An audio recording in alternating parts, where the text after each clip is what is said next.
I want to start at a macro level. You've been in the space a while. Where is people analytics going at the moment? And what are the kind of the things that we need to be seizing on to be successful? Yeah, way to start off with a small one. Look, I think that some version of this turns into like the ESPN ticker, where it's just like stuff's happening in the business and like we're trying to come up with that like super cool stat that like, hey, did you know on Tuesdays when it rains, like we've like never hit a home run? Like that kind of thing is I wish we were that good most of the time. If you're building this business case to your leadership, is this what you do? Like what are you doing? Like yeah, yeah. what's relevant right now? Look, I like in with my current team. So I've been here about 3.5 years now, and we didn't start big. We didn't start with like, hey, we're going to transform how we do AI.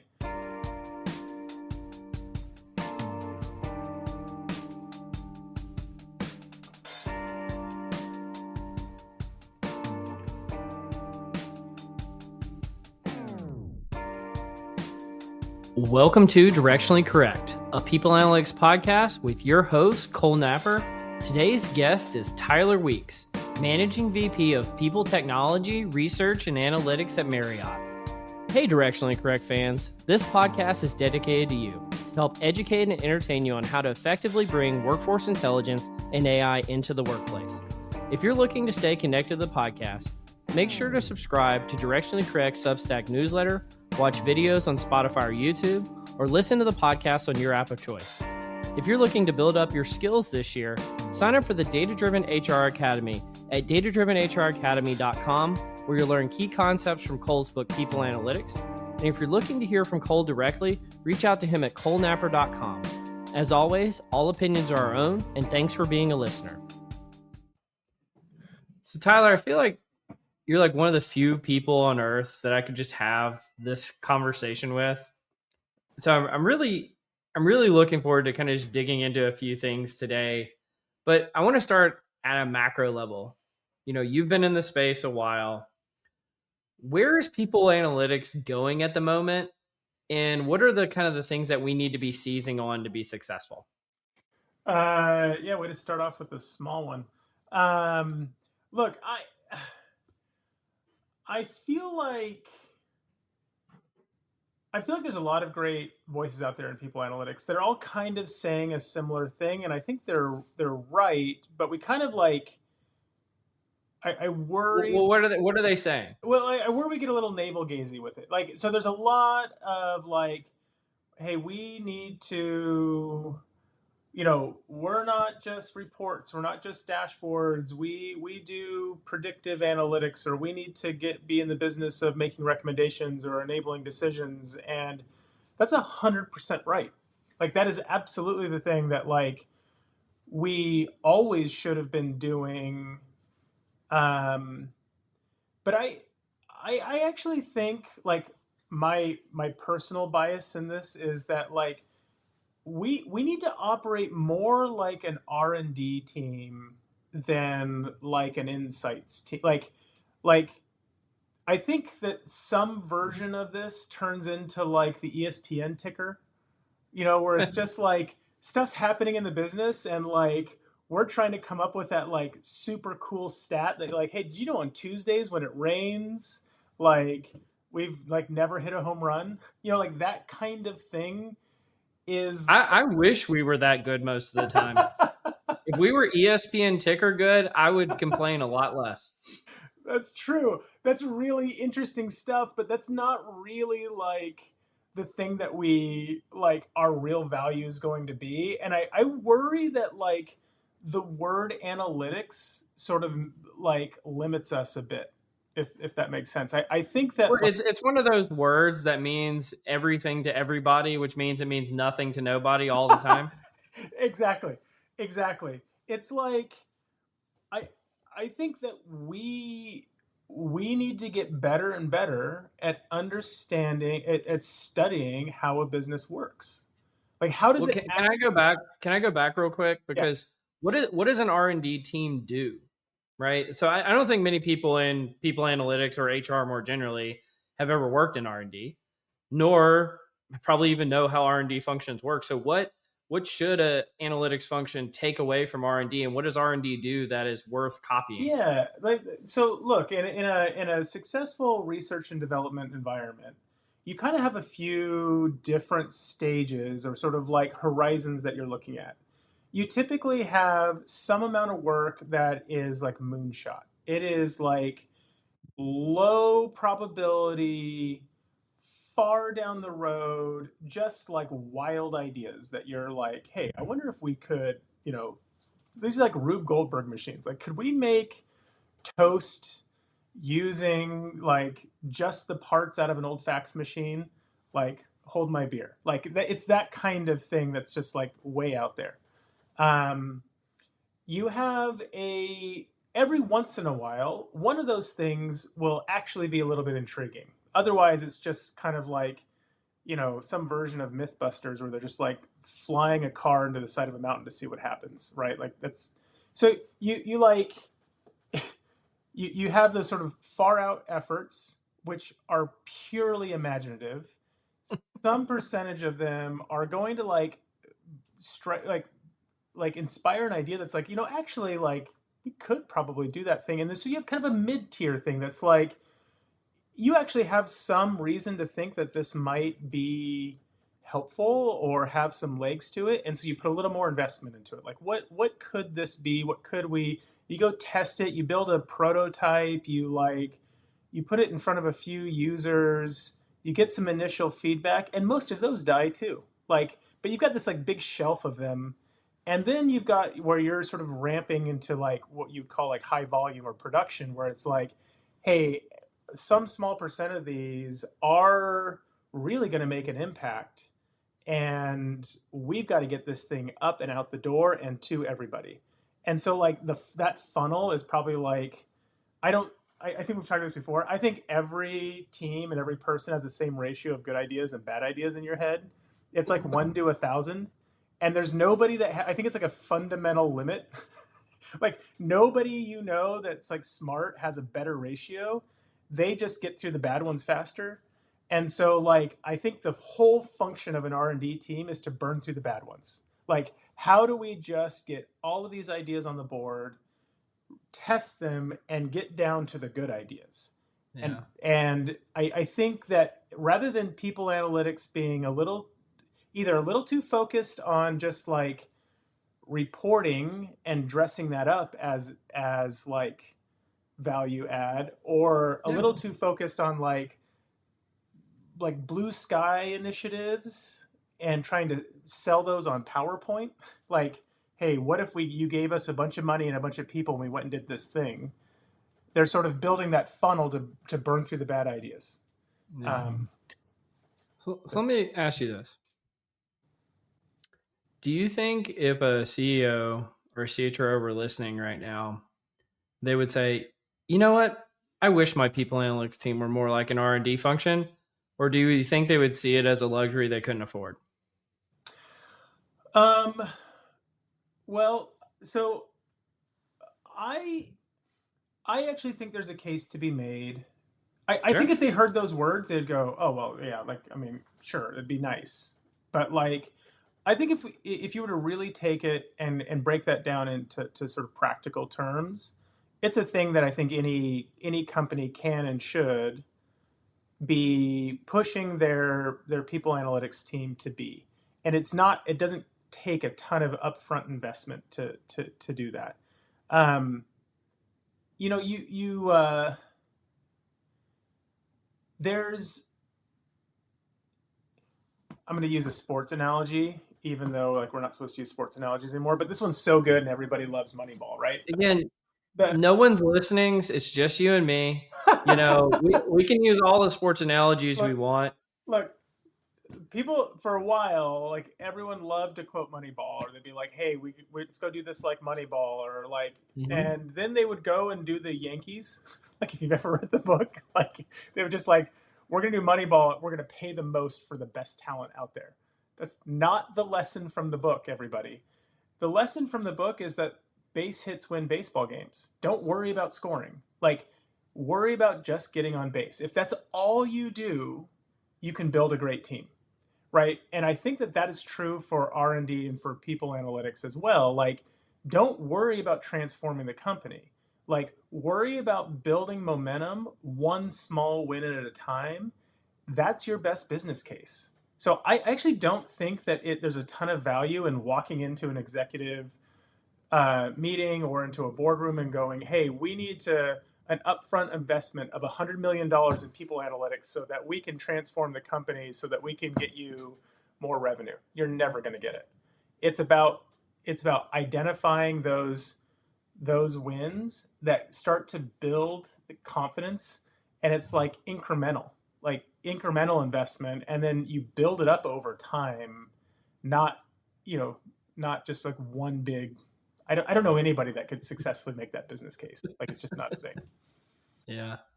I went back in preparation for this episode and I looked and I realized it's been like 4 or 5 months since I've had an actual leader of people analytics on the podcast on a quote unquote people analytics podcast.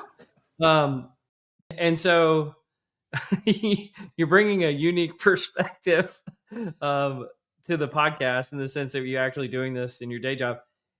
If you're building this business case to your leadership, is this what you do?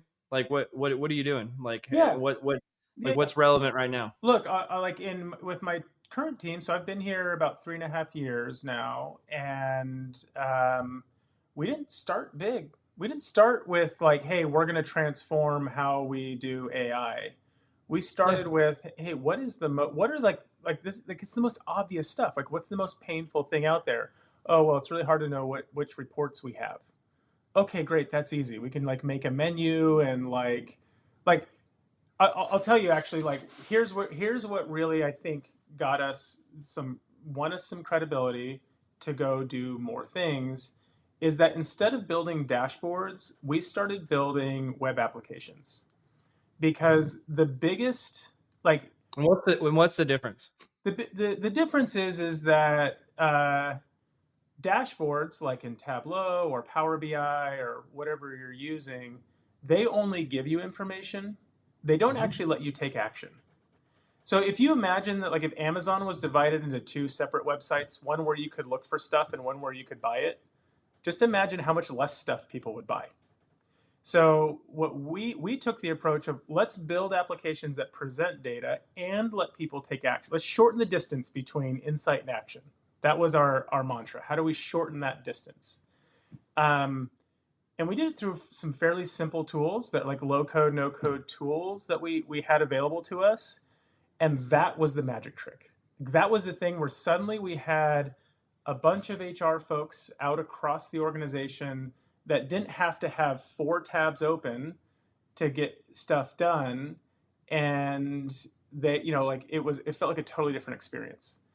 So it wasn't about like a huge revolution. We didn't even like pitch that we were going to go do this thing. We just sort of like did it a bit matter of factly.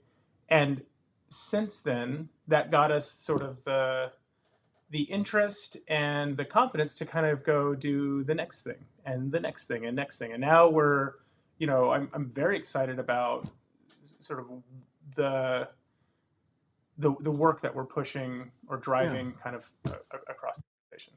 Well, what's the most important next thing that you're focusing on right now? The most important next thing that I'm focusing on is, how do we has anyone talked about AI yet on the podcast? I mean, occasionally. I'm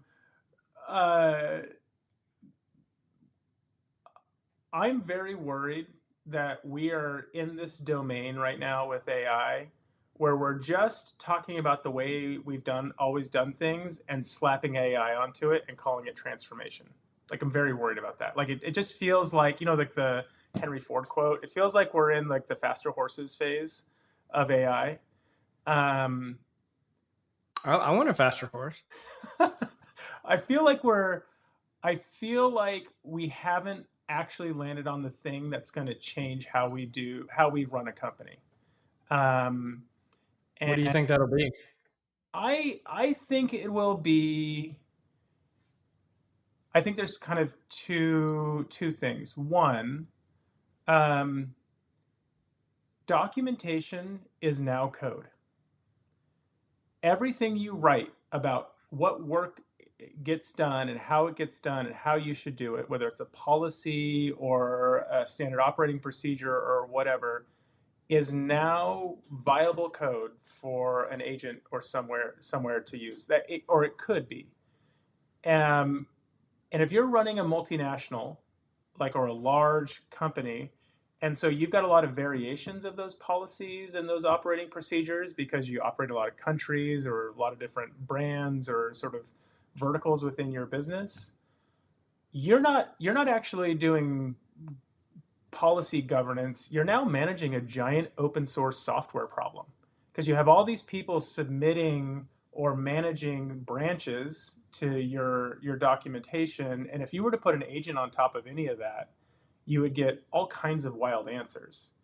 And so I think people analytics has a huge role to play in helping the organization manage that data. Like when documents become data and code, and like it kind of both at the same time, like we've got to bring a different type of understanding of how to manage that stuff. Like I'm actually like not joking, thinking about, can I use GitHub to manage all of my HR documents, right? Like why aren't we like why would I go manage this in SharePoint? I'll lose. So I think that's one piece, and then I think the other piece is that there's a ton of things, and I'm not. I hope I don't pick a fight with any of my IO friends here because I love. Please do. Come on. Let's be brave. Look, I think that we have gotten incredibly creative over the last 50 or 60 years in figuring out how to invent proxies for performance, proxies for engagement, proxies for like what it's like to work at my company and who are my best performers and how would I identify them and how would I help them. Those proxies are effective, but they're very low resolution, right? Like performance management systems, psychological assessments, all of that stuff is useful. It's actually like pretty amazing that it works, but it's very low resolution. Well, if I now have an ability to understand intent and context and how and who you're collaborating with and how effectively you're solving problems, I actually now have a tool in place where I can much more directly measure your impact on the organization. And I'm not advocating for AI. I actually am strictly not advocating for AI for performance management at all. I'm saying in order to understand Cole's job, not just Cole's title, what Cole who like what department he's in and how he's funded, but what Cole does for the company. Do I really need to go run talent assessments or run like competency, like do competency mapping, like in all these sort of very manual ways? Yeah, I don't know. I think there's a big future for us out there that's much more objective. I agree. So can we take a little kind of detour here for a Yeah, second? please, man. I did not expect to talk about this today, but we're going to talk about it now. All right. Did you read my article, The Camera? I know you Yes, did. I loved You it. I loved the commented on it. camera. Yeah, yeah, yeah, This is very relevant. yeah. So for those of you who don't subscribe to the Directionally Correct Substack, you should, first of all. But second of all, I posted an article back in December called The Camera, TM. And it was somewhat like a dark mirror. I think you put that in your comment, like a dark mirror type version of the future of people analytics. It was close enough to the present that it felt realistic, but not super sci-fi. But it was essentially where a salesman who's selling this camera, but also their company uses it on themselves, is essentially the product of people analytics of the future, which is just a camera that can see through walls, that can see in infrared, can have biometrics, can monitor your heart rate, everything, and it could objectively quantify your performance at any moment in time and can gamify all work, right? So the example from the story is, oh, the person is taking a bathroom break and it's taking 15 seconds too long. Better ping them to get back to work, right? And things along those lines. So it's essentially in the limit of objective performance data, you actually are creating a 1984 style Big Sure. Brother Yeah, yeah. surveillance state. And I had this realization a few months ago that the future that I'd always longed for, which was a future, because I was used to the kind of the low resolution psychological assessment of performance that's more subjective. And I've always longed for the days of objective performance and being able to do that in mass at scale. And then I realized, and that's why I wrote the article. I was going to write an article about how the terrifying future of a surveillance state, and I realized like no one's going to read it, and so I wanted to make it hyper realistic, even if it was apocryphal. And so I was like, you know what? I'll just write a story. I've never written a story before, and see if it tracks. It didn't track. Nobody cared. Really? I Um, loved it. I thought it was great. Yeah. well, I mean, I actually got like, I'll put it to you this way: my smart friends all reached out, and all my dumb friends thought it was dumb. So So which camp does that put you in? I don't know. But the point is I'm actually worried about this. Like to your point about faster horses from earlier and about documentation becoming code. I always think about things in the limit because I actually don't think documentation becoming code is the end state. I think code becoming surveillance is the end state. And what do you think about that? How do you react to it? Do you have any inhibitions about it? Like Yeah. because that's where my mind has been at recently. Look, I think, and I've said this in a couple different places. If you were to pin me in a corner and ask me what people analytics or people technology, because I actually think there's a really fuzzy line between those two. I lead both for Marriott. Sure. Uh, I think our job is to terraform the future. Like automation by default isn't good.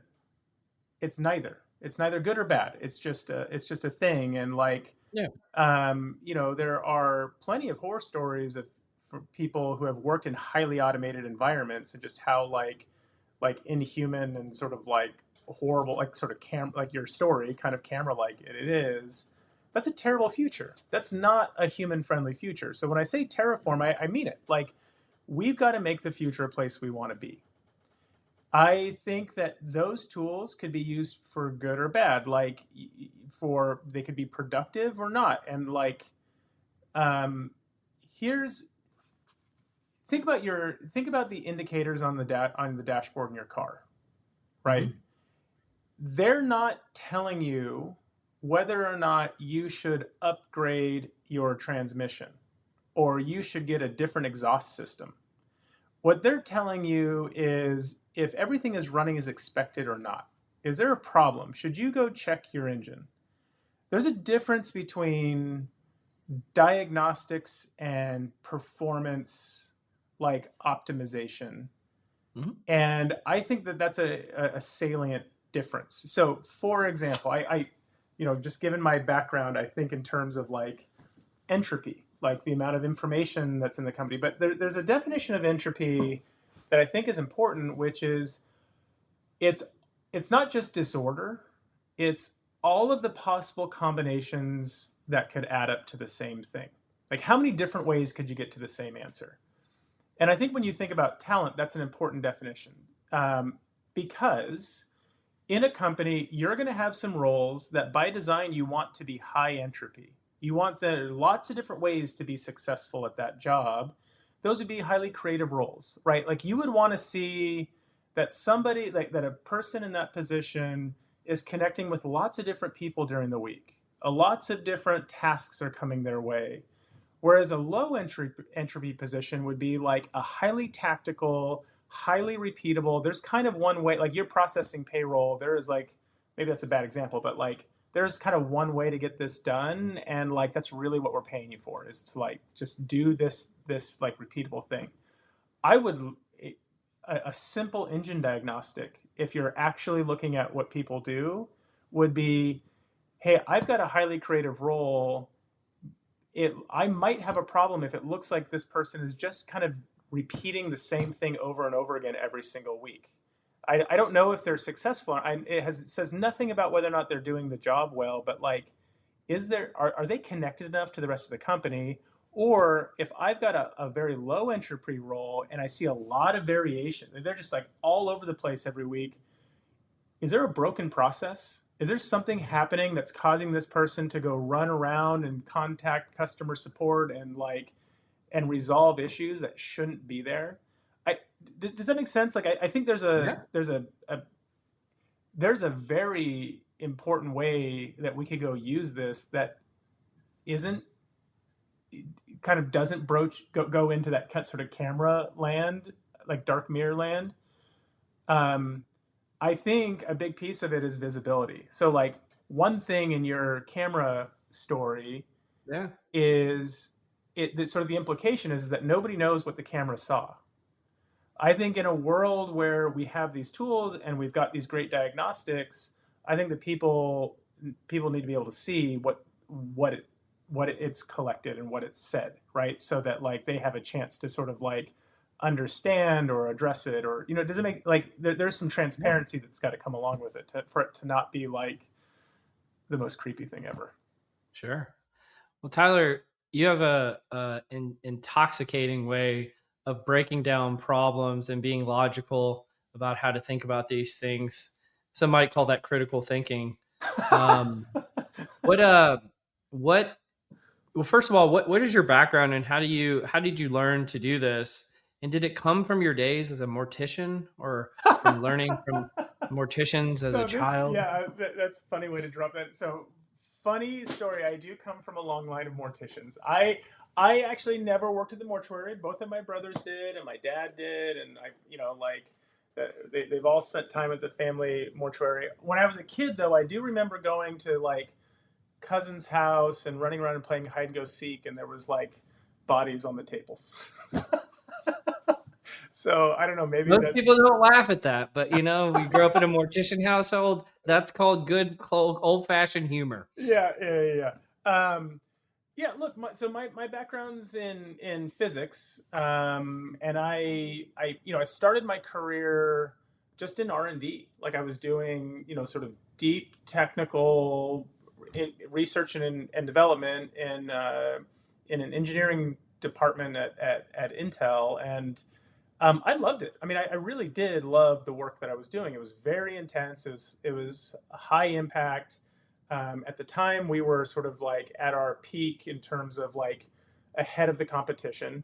I know that there's some challenges there now, but like that was an incredibly talented, smart group of people. Like I've very rarely been in a group where I felt so inadequate because there was just so many like brilliant people that knew so much more than me. Um, what was interesting though is that like after a few years, my academic curiosity started to shift to the company itself.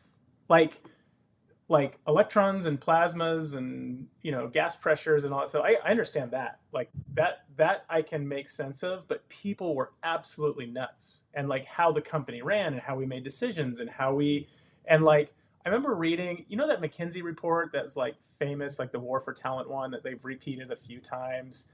I remember what's that?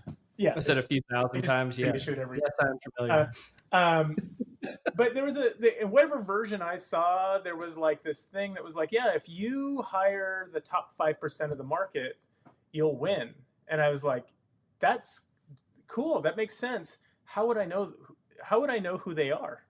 And that sort of like led me on this like journey. And I was like, okay, I want to solve business problems, but I didn't even know what business problems meant. I was just sort of like this arrogant, like applied physicist. I was like, how hard could it be? Um, and How hard could went, it be? oh, dude, I this I if you're in this field and you're doing this work, like kudos to you. This is harder than rocket science. Like it's really hard because it's so non-deterministic. Like there is like in a mathematical sense, there is a lot of chaos This is a very high entropy problem.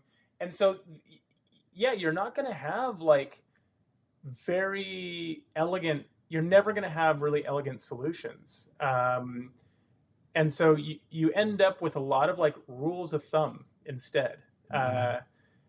And so, yeah, I mean, I've been in this space about a decade now, a little over a decade, and I still feel like I'm learning something new. And I sit and talk to my IO friends, and I'll be like, yeah, well, what about this? Thinking I've like got a gotcha. And they're like, well, this paper in 1987. I'm like, damn it. They thought that. Well, you don't know this, but you're the second guy in 3 episodes who used that. This is harder than rocket science, Oh, and they're really? both physicists. And I'm like, I It's mean, I love hearing that. It's kind of wild to hear. I'm like, gosh, NASA, maybe I should go apply. I don't know. Like, but anyway. yeah, yeah. Well, I mean, you kind of been beating around the bush on this point, but I want to hit it kind of head on. How do you create a highly creative and productive company from first principles? If all you do, you follow McKinsey's advice, you go hire the top 5% of people, and apparently some paper in 1987 told you how to do so. Like what like how do you do that? Uh, Step one. Here, I'm just gonna like lay it out for you. No, look, I think the thing the where I what I keep coming back to is, and I think where and people that are very good at this are already talking about. It's not like I invented any of these ideas at all. Um, so, but I think there is a big disconnect between the way deep experts in like IO psychology and in like organizational dynamics, the way they talk, and then the Mhm. way sort of the industry talks or sort of sells products in the space. And I think it boils down to the fact that work is a team sport. It always has been. Like, there's almost no context where like an individual an in like an individual truly like their output is truly independent of anybody around them. And so I think like the first place to start is that team dynamic. Like there's, like the concept of collective intelligence, I think, is one of those first principles that like the output of a team is not proportional to the sum of their IQs.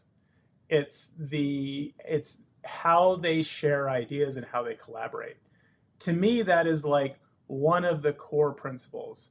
And it's I think the thing that a lot of like focus on assessments, not that assessments, I mean, assessments have a tremendous value for what they do, but like they often keep us focused on the individual. Like, how well can this person code? How well can this person communicate? How well, like how agreeable are they? Or I mean, like there's kind of all these metrics, um, but they're all about the individual. They're not about the team and how they interact with the team. And there's plenty of thought on this out there, but I think if all you did was sort of like step back and go, okay, but how do I know my teams are productive? How do I Yeah. know that they're working well together? I think you start to enter, you start to get into social physics, like Alex Pentland's. So I think it goes by Sandy Pentland, the social physics stuff. I think you end up in with like things like the Allen curve, which are very focused on like the proportion, like your likelihood to communicate with somebody, even on teams, is inversely proportional to your distance, your physical distance from them. So if Mhm. you're in the same building and you can make eye contact, you'll actually use teams more with them, which is Yeah. crazy. Like, you're never going to overcome that. So like as much as people are sort of like feeling like return to office is this draconian thing and it's all about like these companies are unfair and I'm so efficient by myself in my office at home, that might be true, but that doesn't make you a productive company. I actually do think that if you really look at the research out there, the importance of like social cohesion is the number one thing that we've got to go sort of rehabilitate, if we're gonna like continue to create productive companies? Well, first of all, you recently published an article on this topic with Alexis Fink. It was excellent. I think Sandy Pentland was in there. Yeah, yeah. So excellent work there. And people, what was the name? I can't remember. Of Working the I can't remember the title of my own thing. It's like finding something. something. I can't. It's on my Substack. Something about networks. Yeah, yeah. I think is what it is. I have it pinned on my LinkedIn. If anyone. Okay, go check out his LinkedIn. It's very, very good, and you guys wrote an excellent article there. I guess. So one of the things that I appreciate about you, Tyler, is we're just kind of not following an agenda today. Like normally I have to kind of like babysit my guests and I'm like just trying to make sure, but you're like every conversation we've ever had, I'm like, this dude's brilliant. So like, let's just talk.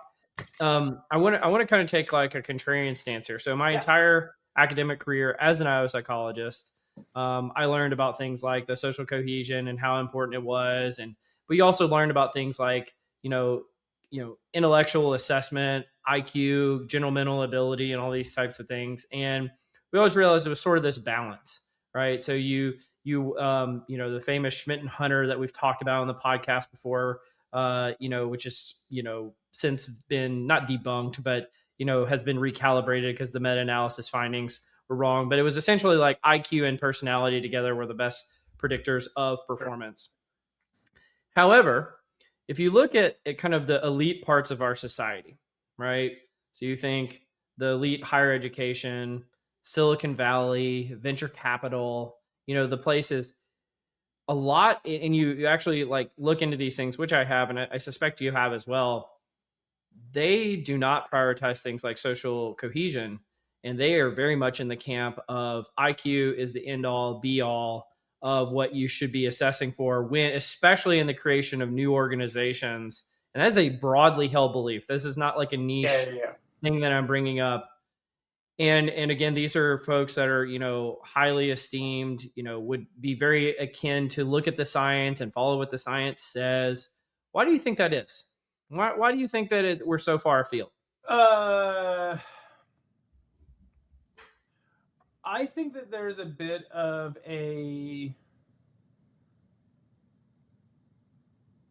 so there's this crazy thing that happens. I'm going to use just like an experimental example. If you took, those like cheap plastic bags that you get at the grocery store that are like outlawed in some places now. It's like super thin. It's the ones that just like have like there's like an island the size of Texas made out of it in the ocean somewhere. Yeah, just thin enough for a sea turtle to die from. Yeah, those super thin ones. Yeah. Here's what's crazy. If you fill one of those with water and hold it in an open flame over fire, it doesn't burn. Like the water, because of thermodynamics, the water, until it boils away, the water actually keeps the plastic below its melting point. And so you could look at that and think, oh, that plastic actually is fireproof. It's not. It's because of what it's holding. I think that there are plenty of instances where you have a savant of some sort who is genuinely brilliant. And typically they are also extremely temperamental and high on disagreeableness, right? If you were just sort of like that person is like that plastic bag. They are extremely successful because there is a team of people around them that sort of act like an adapter that do plug them into a company. And so yes, you will get that one person who's almost like your temperamental movie star who you could go build a whole franchise around because of their singular value. But I would bet you everything I own that there is a team of people, a team around that person who is essentially acting like an adapter to the rest of the organization. And if you didn't have that team, that person in isolation would not be worth a fraction of what they're doing. They would not have any of the output. So I think that there are strategic reasons and places where you might have somebody who is such an outlier. They are so productive or so smart that you're willing to invest in that, like that team that sort of that keeps them from burning up. But it still takes a team, and it still takes people that are translating their ideas and into the organization and bringing ideas from the organization to them, and like and and yeah, they take a lot of punishment, and they sort of like let this person behave in crazy ways that you would never let any other human behave. But like, and so like, I think you see that and you get anecdotal examples of like, oh, all we need is that savant and we'll take off. And that might be true, but you're going to pay for it in like all of the support functions you need. Whereas Yeah. you could go have a bunch of people who are productive, and smart enough, that have a very cohesive team dynamic. And I think you outcompete that one person. I think that's where I think that's why there's actually proof points to say, yes, you need just go hire for, like, I forget who it was that just said hire the assholes, right? Like that is sort of an approach you can take. Um, but I don't think it's free. I think you actually Yeah. end up having to spend money on the teams to keep them in, like, it's like the boy in the bubble type thing, like in this little synthetic Yeah. environment. It's the Sheryl Sandberg to your Mark Zuckerberg kind of thing. Kinda, yeah. Like, I think there's probably, like, you had two different like perspectives on the same thing, running the same company, and that actually probably was a good balance for each other. But Yeah. I don't know. Did I answer that question clearly? Like, No, I think you're getting at it perfectly. I guess one of the things that I'm just I'm kind of outgrowing is these childlike discussions that we have where people are like, never hire assholes. I'm like, okay, well, maybe you just never invent anything. Fine. You know? yeah, Um, yeah, yeah. and then there's other people that are like, only hire assholes. And these are childlike discussions. Like, I want Yes. to have the adult level discussion on these things. And so that's why I'm really glad you're here. And I appreciate the way that you're breaking it down. Because again, I think I've just kind of outgrown this. I don't know. You live in LinkedIn nowadays? Is it like your favorite? Look, LinkedIn is funny to me because it's like the best place to go to talk about a seat at the table. Yeah.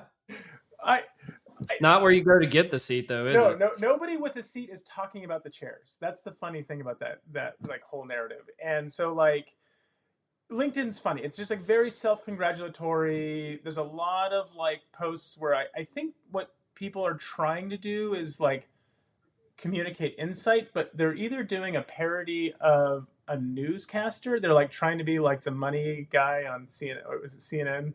Or I they're always say everybody's trying to collectively win the Miss America contest by yeah, their answer, like world peace. And it's like, yeah, okay, great. cool. Thanks. Yeah. Reminds me, Yeah. I saw a bumper sticker like 20 years ago that said World Peace 2010. And I thought, yeah, I'm in. Yeah. Like, now what? Yeah. Cool. Now can we um, go to war? but what I will say in defense of LinkedIn is I'm kind of, I don't love social media. I don't love like what I think it's doing to our society, and sort of like the Mhm. outrage machine, and like things just making people sort of isolated and angry, which isn't great. LinkedIn still seems to be the one place where there's enough interaction, and you can put thoughtful things, and like not everything is going to be thought. There's a lot of not. I loved your experiment that I totally got like taken by. Um, Everybody did. yeah, It's still that's the going, point. by the That's way. the whole That point. post is running away Your still, most months later. most successful post ever. Yeah. Um, uh, but for I'm talking all about the dumb one, not the one where I yeah, did the yeah, no, A/B I test. know, yeah, yeah. Yeah. Uh, the As much as that is true, it is also true that some of the most meaningful professional conversations I've engaged in have come out of something that somebody posted or an interaction on LinkedIn. So I do think that I do think that there is a larger proportion of people going there looking for an intelligent conversation, but that's still a small percent of the total population. It's just so much better than like TikTok or Facebook. I mean, like, good luck on Facebook or, Instagram having a meaningful conversation about any of this. I haven't been on Facebook since 2018, and I've never been on Instagram or TikTok, so don't know. Um, I don't know. I guess I want to go full circle to something we were talking about earlier. You said people analytics teams aren't necessarily really prepared for the AI transformation. They're just going to build the faster horses. What would it look like if they were prepared? And what type of preparation, like how can people analytics teams at least be the best of the worst in HR to be ready to lead these initiatives?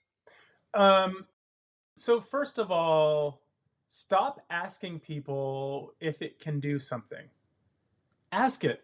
Just go in and ask it. Like there's a lot of hand wringing. I see kind of like two camps. I see people that are just sort of like jumping in and experimenting and trying things and integrating it into their daily life. You will not be able to lead an AI transformation if you aren't actually using it. Like, and I don't think that like leaders in our space or leaders in HR, as much as they say they want to lead an AI transformation, how many of you have actually done anything with it? If you haven't, you will not lead this transformation. I don't care how many PowerPoint presentations you put it on there. Like nobody's like, it's not even just that nobody's going to give you the responsibility. You just won't have any good ideas. So you have to get in. You have to get in there and use it. And like one of the things I've been talking to my team about is that this year our transformation is called Hold My Beer. And the reason it's the Hold My Beer transformation is that like I there is no excuse to not to try to do something. I had this last summer, I had a recent college graduate who joined our team who I was talking about this analytics application, like web application we built. Mm-hmm. The UI needed a refresh.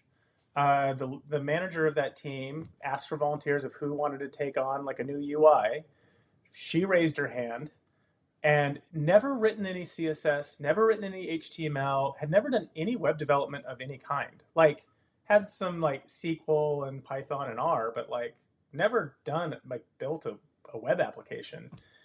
She went 6 weeks between raising her hand and deploying an amazing new UI into production for like our 8,000 HR professionals worldwide. We have a huge team.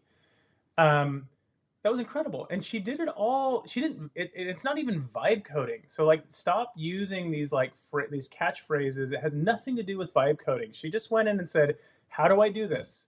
And then she took screenshots and she put it into our enterprise copilot and was like, "Hey, I want it to look more like this." And it kept giving her code that didn't work. And then she would try it and go, "Well, this doesn't work. It gets this error." And she just like, within a matter of a couple of weeks of just like iterations, she actually got something that worked. And like that mindset of like, I'll bet I could figure, like, Hold My Beer. I'll bet I could figure this out. If like your team has to adopt that mentality top to bottom, right? Like and I know that there's all this like stuff online about like entry level jobs are in trouble, senior jobs are in trouble. Like everybody's like pointing at like the whose jobs are in trouble. The people whose jobs are in trouble are the ones that don't have that attitude, because somebody's going to come in who's never done your job. I have somebody who is a former housekeeper who has worked her way into different types of operations roles. She's one of my most innovative people with the AI stuff because she's not afraid to just go try stuff. It's amazing. It's like the coolest. It's the coolest thing. It gets me so excited. So I would say that is number one. Like that. Like I'm a sucker for those stories too. I've mentioned it before on the podcast. I love an autodidact. I love a person who just teaches himself and just was willing and is willing to suffer the consequences too. Like that's the other part of it that most people don't talk about. Is like you are taking a risk, but it's worth it. 100%. So do it. 100%. And that's the thing. You can talk all you want about leading AI and the role HR should play and what people analytics can do. If you don't know more about AI than everyone else in your org, you're not going to lead it. It doesn't matter. It doesn't matter how great your presentation is. I So love that. it's that Yeah. simple. No, I think it's perfect actually. That's really good. Um, you want to I'm gonna weave some stuff in here Yeah, later that I wanted to talk to you about, but do you want to do some Cole's Corner with me? yeah. Let's do it. I have a question for you too. So you tell me when you want me to ask my. Well, let's do it now. If you want to do it now, All right, I don't know what it is, so let's do it. you ready? Okay. Yeah. So I'm coming from a management or a measurement standpoint here. So the number of times that I have been over the last 10 years in an HR meeting Mm-hmm. where we are tackling some new problem, and I'll ask the question just because this is how my brain works, how will we know we did it? What are we going to measure to prove that it worked? And the number of times that people are like, well, we won't, or we won't know. And my response is always the same. Well, then why would we do it? Let's just declare victory because nobody will be able to prove us wrong. Like if they can't prove you wrong, then save the money. Um, my question for you, and this is a little bit of a contrarian question, which things in people analytics or in HR in general do you think we should just save the money and declare victory? Name one. Yeah. Well, I mean, I will answer the question. I will. Before I answer it, I'll say, you know, I've joked a bunch before, and I've talked about in my book where I said I made a career out of answering the question, "How do you know what you're doing is working?" Which just seems like a very similar question. It is a very To similar. that. Yeah, yeah. Yeah. Um, and so the answer to that is if you had systematically looked at the HR function and said, this isn't working, and we know it's not working. Every time we've looked, it's not working, or perhaps there's no even way of measuring whether it's working. Even though that's what I kind of take issue with. I actually do think that there's always ways of measuring. Again, they might be proxies, but a proxy is better than nothing most of the Sure. time. Yeah, yeah. Um, let's put AI to the side for a second Yeah, yeah. because I feel like AI could completely reinvent a lot of these things and actually make them productive. But let's say for the sake of argument, AI doesn't Sure. exist, right? I think historically speaking, performance management has done more harm than good. So it's not that it's not working; it's actually anti-working. Um, and so I would say that it is actually, again, it is a misnamed term where it is said that it's meant to like manage your performance or improve your performance when really it is a distribution mechanism of cash and rewards that is under the guise of managing performance. And therefore it demotivates most people and a few people it motivates or it satiates, let's call it, maybe not even motivate, it just satiates. So I'd say that's probably one area I would start. The other is just learning and development, probably more generally. I think almost everything I've done in my career in that space to show that the learning and development initiatives, when you get to like Kirkpatrick's like level 3 and level 4, just did nothing or again did wasted people's time. So that's actually again anti-working. People do get engaged by that stuff, and they do feel like the company is actually investing in them. So that is the kind of the fringe benefit of L&D things. But if you're like, let's take the typical case of like manager effectiveness training. If it doesn't make a manager more effective, was the training even worth it? Or can it make somebody more effective even? Or over what time horizon are we talking about?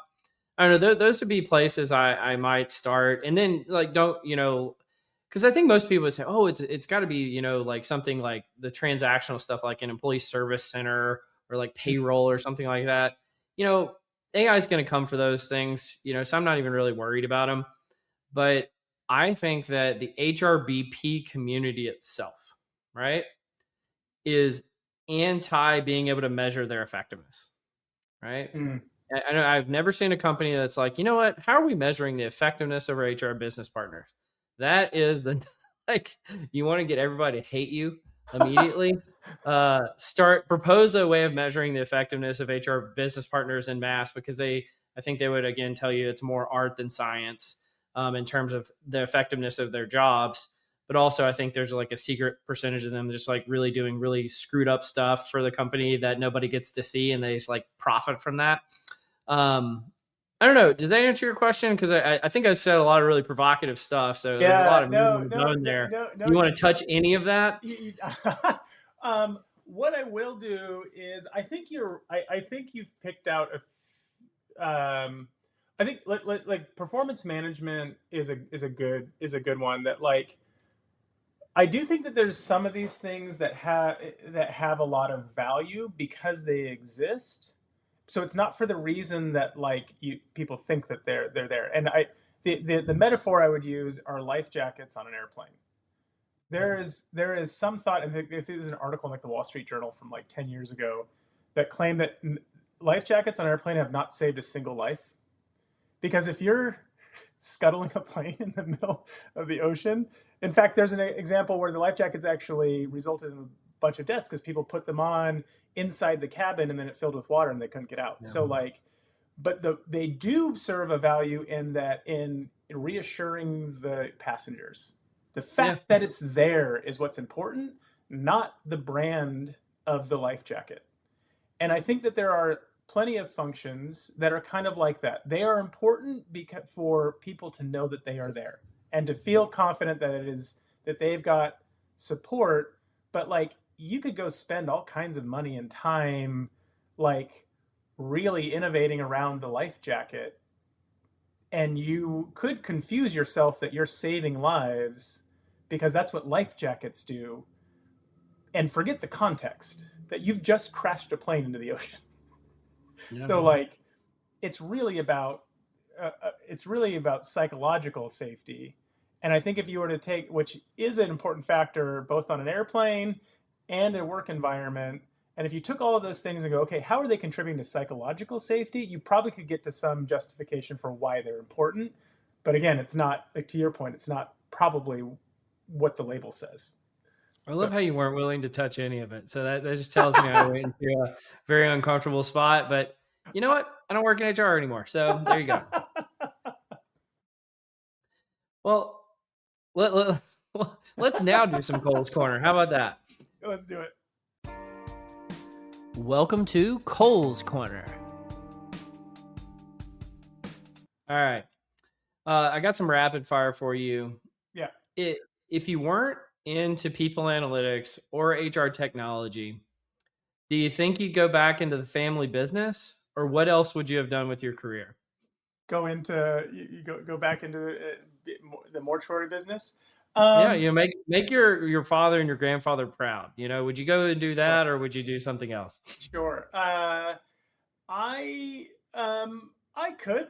That probably wouldn't be my first choice. I think honestly, like if I could do anything, and like I'd love to just like have a studio and like make art all day, man. Like I just like tinker around with like paint and blow torches and just make stuff. Like those like giant sculptures that are like in a park where it's just like made out of like rebar and old chainsaws and it's like Mhm. a horse. Like Yeah, yeah, I'd love to do that. That'd be fun. I mean that would be interesting. Yeah. What I'm just curious because I think I'm inclined to agree with you on that notion. But what's the motivation? Like what would get you out of bed about that you'd be like, you know what, I'm really psyched about doing this today.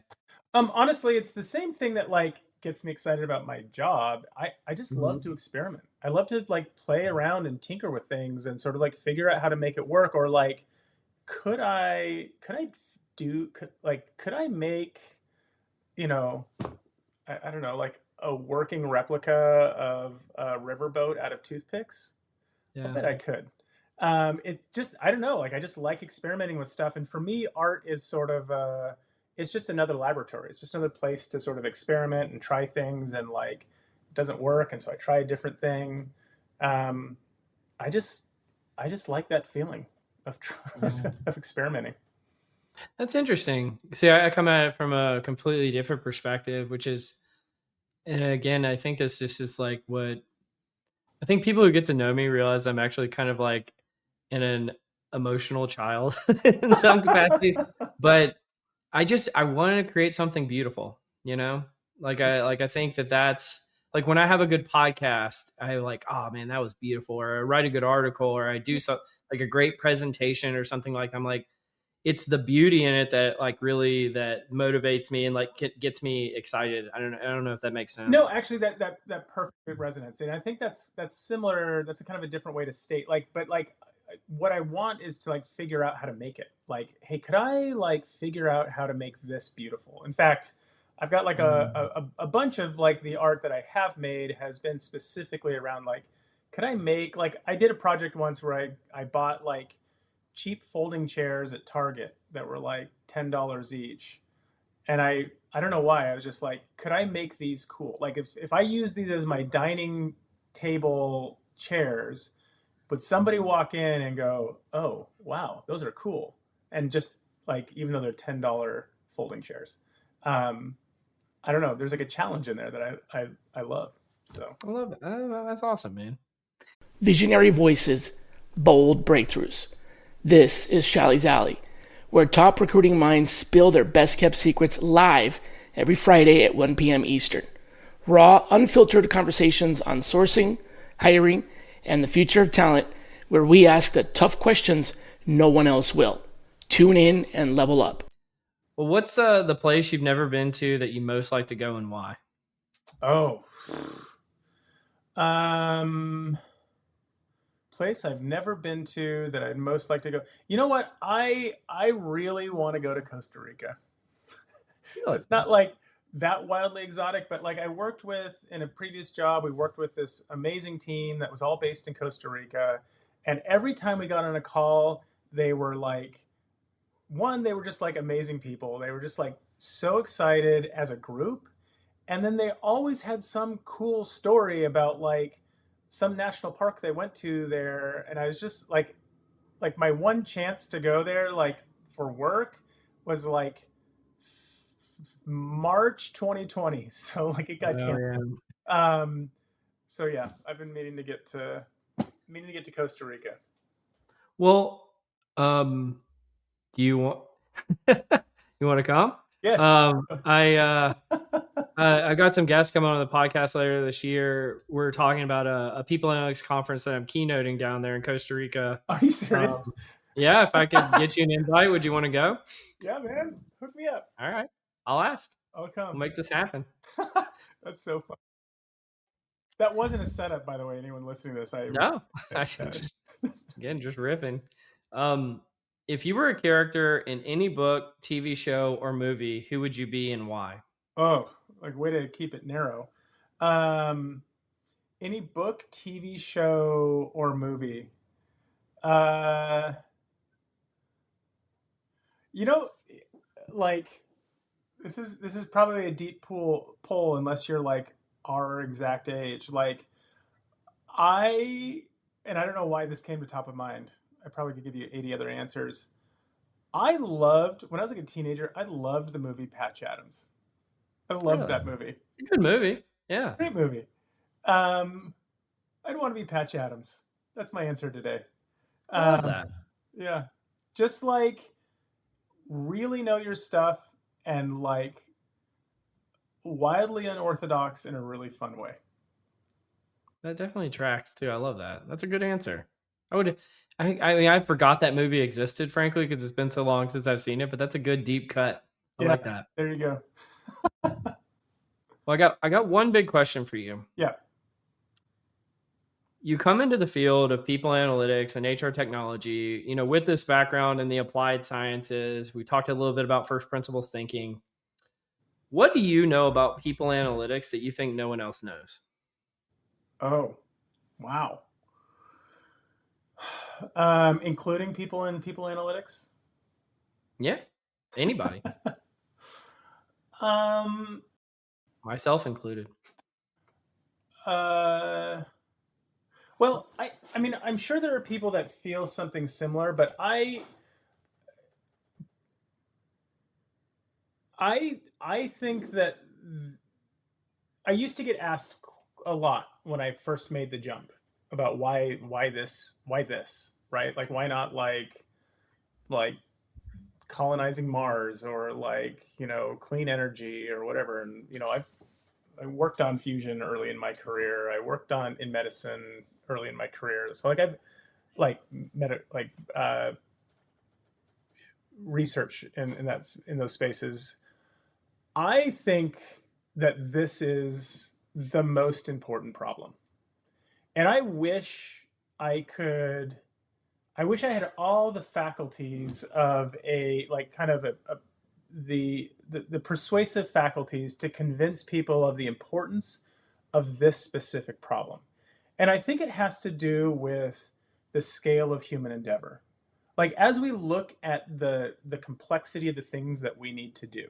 Like getting to the moon, I think took like 1 million people or something. Like the number of people just in terms of contractors and employees and like I mean, wasn't it like 10% of GDP at one point of the United States or something like that? Yeah, something crazy. Yeah. Coordinating those efforts. If we're going to have any hope of like impacting climate change or impact like actually colonizing Mars or solving any of the big problems that we think we want to solve, it's going to take a tremendous amount of work and coordinating people. Like we've got to design, like we'll never do it if we don't solve this problem first. So I actually think that this is one of the foundational problems for like what's the quote around like, military? It's like amateurs talk about strategy, experts talk about logistics. Mm-hmm. We are the logistics. Like we are like, this is how you get the work done. And I just think that we're too narrow. Like we think too narrowly about this thing as like performance. Like our job is like, who's the top performer? Who cares? Like, and I know it's a little bit like blasphemous, but like, honestly, who cares? Like if you can't actually deliver the thing that you're going to deliver, if you can't innovate, if you can't invent, if you can't get your invention into the rocket, who cares? You're just a tree falling in the woods. And so I think that like, I think that's the role that I want people analytics to play. And we might need a different name to be that. But like, I don't think people know that. Does it make sense? Or at least don't believe it. No, it makes perfect sense. I love it. I actually think you should write that up and publish it before this episode comes out so it looks prescient. All right, I'll do it. Yeah. I'll write it up. Honestly, it was very inspiring to hear. So I think you should do it. Yeah. All right. I think you're just the guy. I'll write it up. All right. Well, let's do some what am I reading? And I'll spoil it. All three are your articles. And I even don't listen to it because it hasn't come out yet, but I covered one of yours with J.R. Keller from Cornell a few weeks ago too. That will come out before before this episode releases. So I've been covering you a lot lately, giving you a lot of praise. But appreciate that. You're doing really good stuff, and that's actually, before I get into this, I would give my chief complaint on LinkedIn is that it used to be this place where people would share big ideas. And again, there was a lot of navel gazing, but there was a lot of like really committed people to this community in particular. I think about folks like Keith McNulty, Alexis Fink, Richard Rosenau. A lot of them have been guests on the podcast that kind of just shamelessly gave back to the community for free resources about how to learn and grow in this field. And so I see you kind of being as one of those baton carriers of doing that again. And so I'm really appreciative of it. And I wanted to say that to you publicly. Oh man. I mean, like, that's like the nicest thing anyone, I mean, like seriously, like, thank you. Thank you. You're welcome. Made my day. Hopefully, I mean, I really mean it. Those people have, really shaped my career, and I'm very grateful for it. And so I see you shaping other people's careers. The first one that we got here from you, and I'm actually going to get you to explain these if you're open to it. Yeah, sure. Fire away. Is the rise and fall of the blind application. The future and past of job seeking is social health. Can you explain this one real quick? Yeah, look, I mean, I think there's a lot of things that have been true for our adult lives. And so we think that that's how the world works. But we're really operating from, we are the outlier. And I think that like AI is actually sort of like precipitating a normal, like a correction, not breaking things. So we built, starting in the late 90s, we built an entire infrastructure around turning recruiting into inbound marketing. where you've got a funnel, you're sort of like using SEO and driving leads and trying to maximize applications. And like for a brief period of time, and like I would love somebody who's got better data than me. I try to kind of pull this together from sources online. So like please, somebody that's got access out there, like take a look at this and challenge me on here. But like there's a brief period of time where you actually had a reasonable chance of getting a job through a blind application online, but it is a total anomaly. For the bulk of like modern history, the primary way anybody got a job was through somebody they knew.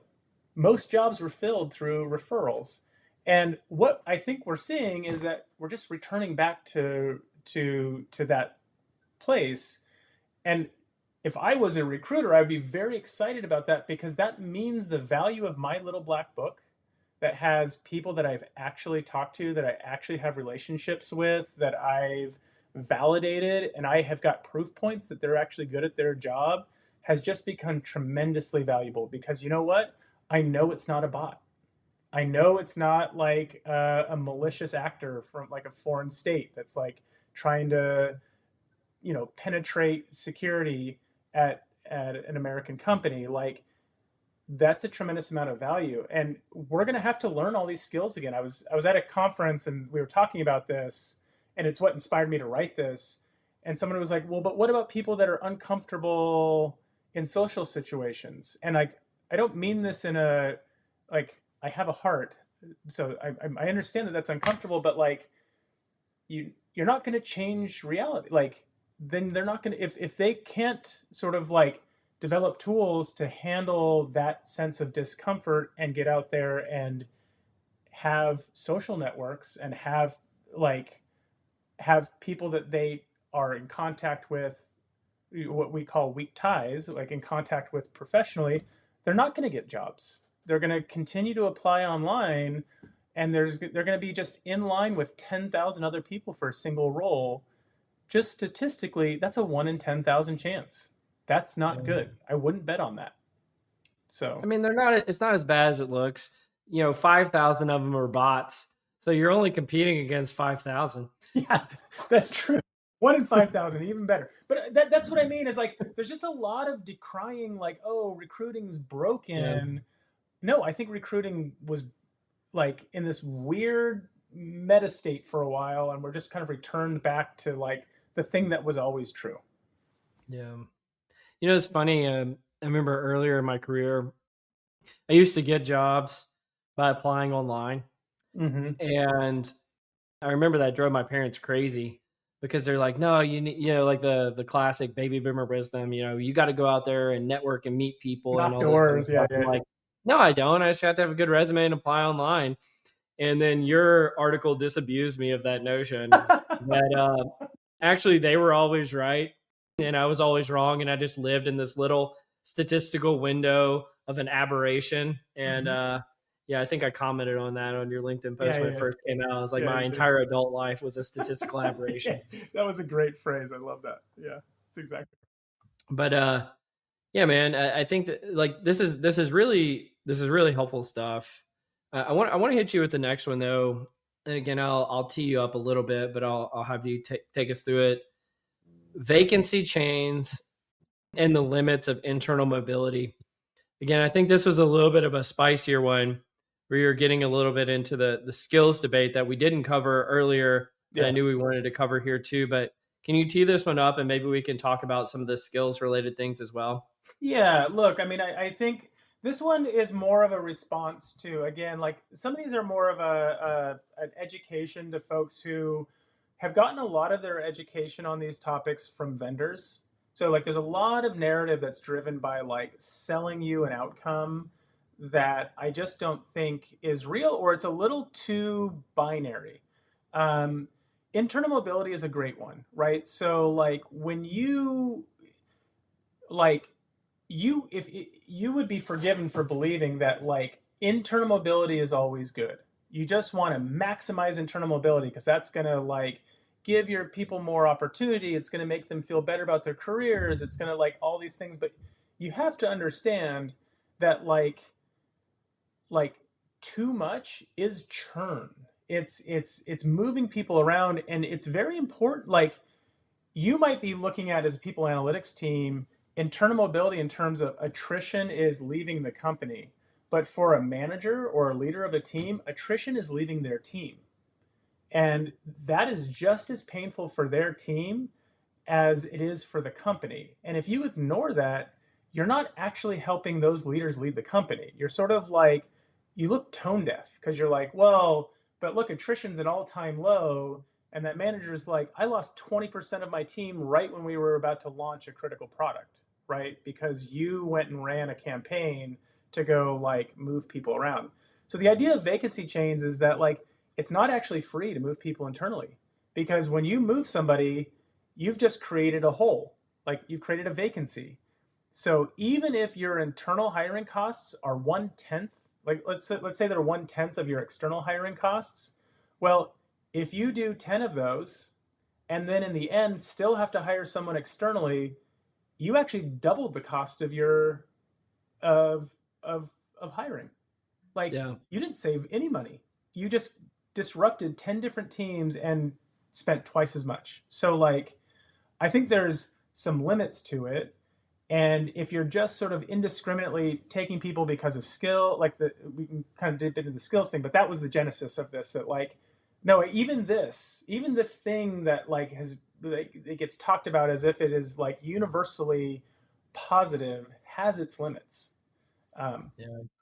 Well, first, yeah, we actually just covered internal mobility with J.R. Keller. I think you'll like that episode. All right. I Go can't wait back for and you give guys it to a say. listen. Yeah. The thing I'd mention here is kind of an interesting thought experiment. I always used to say, from a first principle standpoint, all an organization is a legal entity and a collection of human beings. And now you might be able to add in a collection of human beings and some AI agents. But, for the sake of, argument, it's just a collection of human beings. And if every one of those human beings got to do the job that they wanted to do and switch jobs as often as they wanted, the whole tower would fall down. Yes. Yes. Right. And I think that's the point of this vacancy chains article, is like, we undervalue stability. Like, we do it just for, inertia based reasons, but we don't actually, from a first principle standpoint, look at our organizations and say stability, like there's a cost to instability and there's a value to stability as well. That's right. I think that's beautifully said. I think that is exactly the consideration. And we tend to, in HR, and the people analytics tends to kind of, I think, adopt this language, focused, just sort of sacrifice the company for the good of the people in it. But if you do that, then there is no company for the people to work at. Like, we do have to, like, every interesting problem in our space requires us to hold two things true at the same time that seem like opposites. And it's not about ignoring one or sort of like making one go away. It's actually acknowledging that they both have to be true. It has to both be true that we need stability. We need people to stay in their roles as long as possible so that we can be productive. And we have all like the tacit knowledge in that role, and that person knows who to talk to and how to solve problems quickly. And we need people to be satisfied and have career opportunities and feel engaged and want to stay there. Like, both have to be true. Absolutely. Well, I want to go. What is your contrarian take on skills? Just out of curiosity. Look, on skills, like, again, I think this one is a bit like, I actually love to see that this narrative is starting to get some traction, because I felt like I was sort of shouting into the wind for a few years. I don't think skills are like skills have no intrinsic value, right? There's nothing valuable about you knowing how to code in Python. What is valuable to the company is that you produced code that enabled something. So this obsession with skills, again, like the internal mobility, becomes a little bit one-sided, where it's like, I've even heard plenty of conversations like, oh, we should compensate for skills, like which would basically imply that if I go take a course online and I become certified as a data scientist, even if I'm not providing data science services to the company, I should get paid like a data scientist. That's ridiculous. Like that makes zero sense from a business standpoint. It's great for the employee, sure. You get paid for really hard work you don't have to do. Yeah. Um, and so how can you possibly hold that true and say that performance management's important?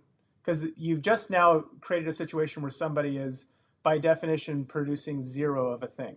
So their Hmm. actually performance would be terrible. So like Yep. I think it's all about tasks. I actually don't think that there's much value in having I don't think skills ontologies are particularly useful in and of themselves. You have to have a tasks ontology. Like, what is the work that we do? How do we do it? And then it's who can do that work. And if that's what your definition of a skill is, great, all for it. But like, if it doesn't start with work that actually has to get done, then like, what's like, what are you solving? It's just sort of like, I don't know, gold stars. Yeah. Well, I think that's a perfect lead in to the last article that you wrote called Beyond the Badge, a case for outcome based talent strategies. Highly productive companies build highly productive teams, not collect highly skilled individuals. And you start the article out by saying it seems like everyone has been talking about skills based organizations forever. The vision is seductive. Deconstruct every job into a set of discrete skills, build an internal marketplace, and allocate talent with perfect frictionless logic of a logistics system. It's an elegant, scalable idea. But what's wrong with that idea? The What's wrong with that idea is, I mean, it sounds great, right? It sounds wonderful. Sounds wonderful. The problem with, like, again, skills is that, like, it's ignoring interest. Like, to use a supply chain model for talent that is supply, like, it's logistics, like I've got supply and I've got demand and I just need to connect the supply and demand, ignores the fact that, like, unlike aluminum, people have opinions. Yeah. And like, they've got to be interested or sort of motivated to like, there's a framework around performance that includes motivation to do the work. Like, I could go run a talent assessment of a whole company about who could be a delivery driver, and I could have 90% of the company pass the assessment. That doesn't mean that's my supply. And it's not valuable to sort of like then indiscriminately start, like, either assigning people or letting them sign up to be delivery drivers. Like, my supply is really like how many people can do it. Like, it's the Venn diagram of how many people can do it and how many people want to do it. That's my real supply. And if I don't have enough people if I don't have enough of either, the Venn diagram doesn't overlap enough, that's my work. Can I go Mm-hmm. get people interested in this job? Can I go build more people who can do it? But then if I don't have a need for it, what's the point? And like, if you make it completely focused on people, like what their interests are, I want to go build art all day. Like, I would love to do that. That provides zero value to the company. So I think there's a thing here where it's like helping people understand that their value to the company is the value they generate is important. It's like we've got kind of this, like, work should be like all about my personal fulfillment for my personal goals and ambitions.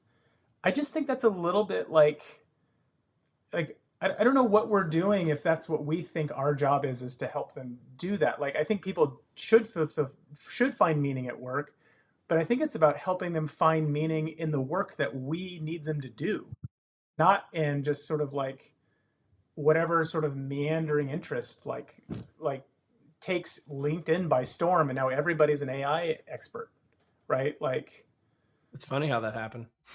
yeah, where were you guys 3 years ago? Yeah. Um, I don't know if I answered I, your question, but I just mostly. no, I think you did. One of the things that I think is interesting, and I guess it shouldn't matter because I find it interesting, to the organization's bottom line. Um, I think I don't know. I think skills have value, right? Okay. I think There's a part of it which is I always think of it in terms of kind of potential versus kinetic energy, right? A Okay. lot of the skills related work is your potential energy. And I think the task really is like the kinetic energy, like how is it getting applied in the world? And you mentioned kind of the overlap between someone who has skills and someone who has interest in being able to do something.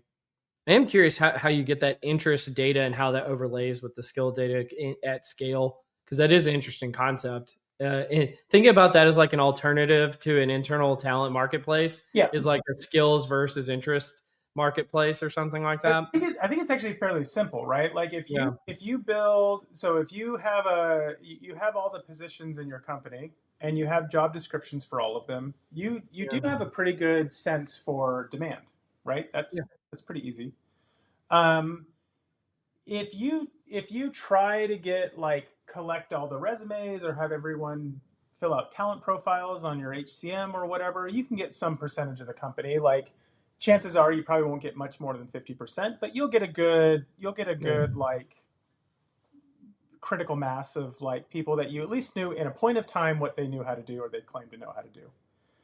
If you then also just take, you've got a career site, you've got like um, talent communities and things that employees can see and they can click on and navigate, and like they will reveal their interest to you. The things that they apply to or sort of like show interest in, I think it's basic web analytics on your internal career site Hmm. can be create sort of a simple map of interest as well, but you've got to be intentional about it. Like you have to actually create that. And I think the best use of like a CRM is some of that information, right? So like I don't think that that gets used properly, but absolutely, like I think you can do all.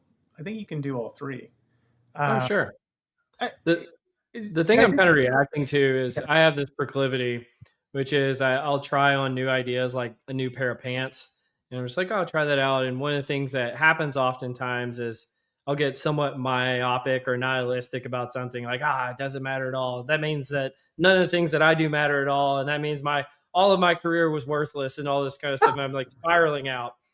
And then I have to come back again, kind of from like a first principle standpoint of like, well, at its merits, an idea, it does have some value. It just might not, it might be being misapplied in some ways. Yeah. And I always just index back to the data.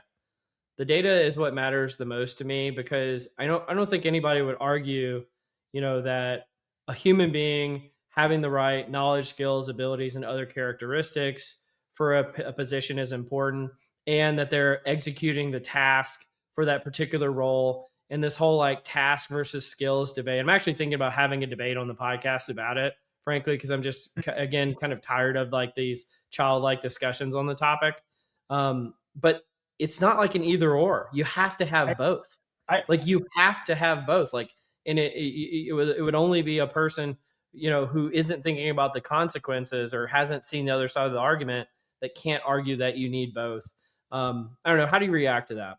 I agree. I mean, I could probably take either side of the debate and Yeah, like exactly.